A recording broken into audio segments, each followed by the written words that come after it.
Yevropa zob kasalligi faqat bo'yindagi kasallikmi? Faqat bo'yinga ta'sir qiladimi yoki boshqa organlarga ham ta'sir qiladimi? Feruzaxon, bilasizmi? Zo'b kasalligi bu qalqonsimon bezdagi muammo.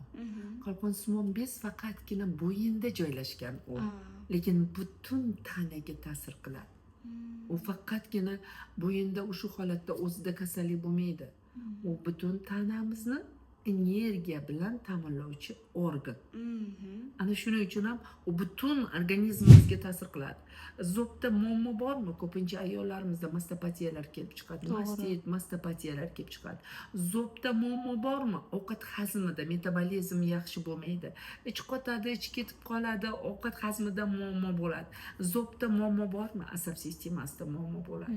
Qarang, tezda yig'lab qolishlar, qaltirashlar, bu hammasi o'sha aynan zo'bda keladi. Shuning uchun qalqonsimon bezdagi muammo butun tanani muammosi.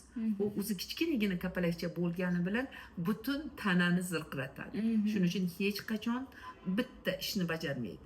U yana eng ko'p qilayotgan ishi biz uchun tanlab kerak bo'lgan gormonlarni berish bilan birgalikda qonni filtr qiladi.